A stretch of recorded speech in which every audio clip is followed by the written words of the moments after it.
What's up, guys? Welcome back to the channel. Here we are with another reaction. In this one, we have SAS raid Argentina 1982. Before we dive into this video, if you guys happen to enjoy it, please don't forget to smash that subscribe button, give the video a thumbs up. Also, if you'd like to support the channel by becoming a member, all you gotta do is hit that join button and receive your exclusive benefits. Let's jump straight in.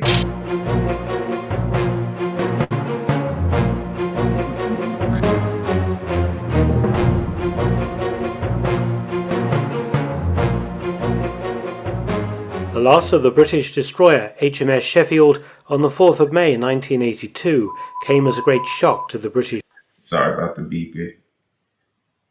He lied. He's faking on me. people during the early stages of the Falklands War. She was struck by a French-manufactured Exocet AM-39 missile launched from an Argentine Navy super-étendard jet fighter. 20 crew aboard the Sheffield were killed in the attack. The Argentines were desperate to sink one of the two British aircraft carriers supporting the task force sent to liberate the islands that Argentina had invaded on the 2nd of April 1982. The Sheffield was one of dozens of smaller warships that protected the big carriers. Britain was at a disadvantage in attempting to recapture the Falkland Islands.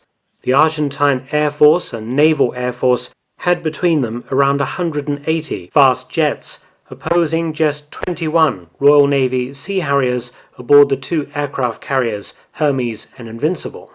I'm telling you, it's something about the British facing overwhelming odds, bro. Something about the British facing odds that just seem impossible. 180 jets versus 21. British are about to find a way to win this, bro.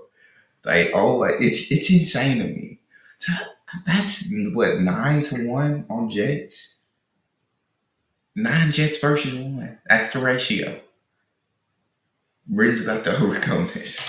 Both carriers remaining intact, the entire operation, codenamed Corporate, would be doomed to failure as insufficient Sea Harriers would be available to achieve air superiority over the landing beaches and naval anchorages around the Falklands.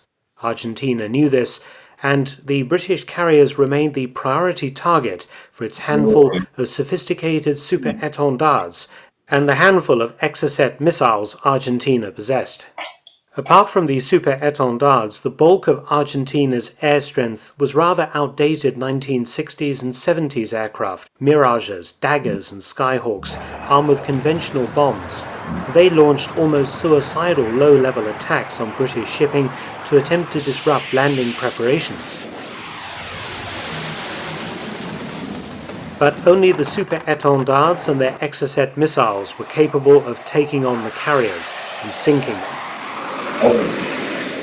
The British knew that in 1981 France had shipped 5 super-étendards to Argentina. So it's like, even though they got all this aircraft, the Brits know, hey, these are the ones we really need to worry about. I know they got all these, but these can't really do no damage to us. We ain't, right? They can't sink us.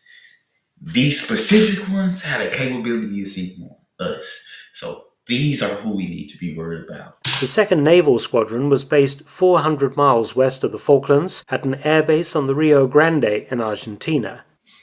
2 Exocets had been expended in the attack of the 4th of May 1982, with one hitting HMS Sheffield. The British believed that 3 Exocet missiles remained in storage at Rio Grande. The question was, what to do about the aircraft and the missiles. The government wanted action taken before Argentina managed to bag a British aircraft carrier. And in its desperation, the government turned to the Special Air Service Regiment, the famed SAS. They recalled an operation launched by Israeli Special Forces in 1976 to rescue hostages held at Uganda's Entebbe airport. In a Special Forces operation that stunned the world, Israel had landed C-130 Hercules transport aircraft on Entebbe Airport's runway, assaulted the terminal and rescued nearly all of the hostages, and also put out of action Ugandan Air Force MiG-17 and MiG-21 jet fighters.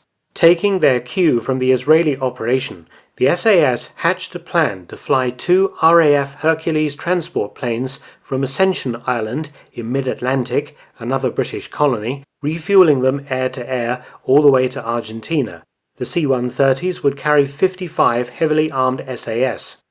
The aircraft would come in under Argentine radar, land on the main runway, and the SAS would spill out to assault the super-étendards, their air and ground crews, and destroy the Exocet missiles.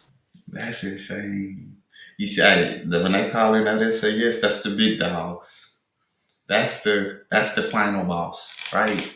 You can beat the SAS, you good, but God dang it, I know when you know the SAS coming, the spear starting to get struck in your heart because you know what they're capable of, and you know that this is a group of fearless men.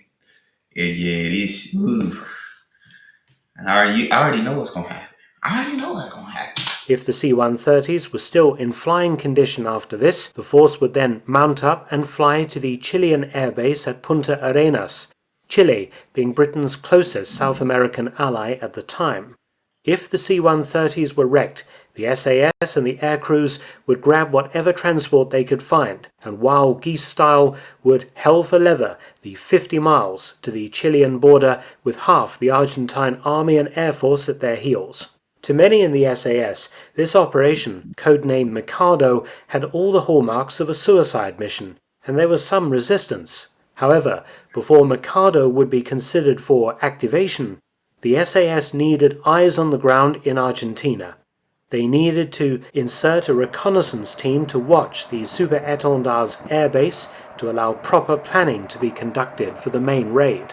But this would be no mean feat. How could an 8-man SAS patrol be inserted 400 miles from the Falklands without the Argentinians finding out?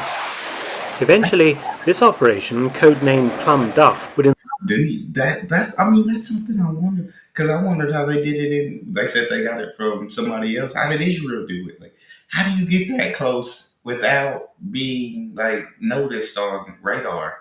In 1982, they had yeah, because they used radar in freaking World War II. So definitely had radar in 1982. So how do you get that close without being noticed? involve using a Royal Navy Sea King HC-4 helicopter from the aircraft carrier HMS Invincible. Stripped of all excess weight and equipment, the Sea King carried enough fuel to make a one-way trip only. The plan was simple. The Sea King, with a crew of 3, would lift off from the Invincible carrying the 8 SAS, fly to Argentina, drop the SAS off close to Rio Grande, then fly into Chile, where the crew would dispose of the helicopter by sinking it just off the coast, after which they would make their way to the British Embassy. Operation Plum Duff launched on the 18th of May 1982 at midnight. 4 hours later, the Sea King, flying low to avoid Argentine radar, approached the coast in thick fog. 12 miles from the landing zone, the visibility was so poor that the Royal Marines' chief pilot landed. Unsure of their exact position, the SAS commander was convinced that the chopper had been detected by Argentine forces. He demanded that his team be dropped off close to the Chilean border. They would then march to Rio Grande Air Base and set up their observation post. After dropping off the SAS patrol, the Sea King flew onto a beach near Punta Arenas in Chile, landed, and the crew punched holes in the aircraft preparatory to ditching it in deep water. But the helicopter stubbornly refused to sink, so it was flown back to the beach and destroyed using an explosive charge. The 3 crewmen now made their way on foot over several nights, trying to reach a British diplomatic post. Captain Andy Legg, the SAS. This is insane, bro. This plan is like, it's bonkers. Only the SAS, who dares win? Only the SAS would try something like this. Patrol commander had decided that his team was compromised and aborted Plum Duff, marching into Chile. The aircrew in the SAS were picked up by Chilean troops and briefly detained before being released to British diplomats. With the failure of Plum Duff, Operation Micardo was also cancelled. But just 7 days later, the super-étendard struck again.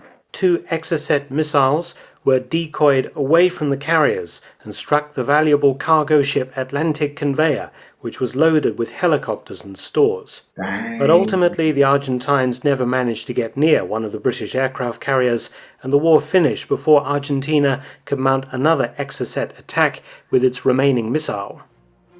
Thanks for watching. Please subscribe and share, and also support That's freaking lit. So I can't believe that plan actually failed. Like that was actually shocking to me just because it's the SAS. So even though I think the plan might be like bonkers, I'm like, it's SAS, they'll execute it. But it sounds like that plan didn't go according to plan. But at the end of the day, the British got the results they wanted when it comes to the Falklands. I believe. If you guys enjoyed, don't forget to subscribe, give it a thumbs up, check out the next, and I'll see y'all next time.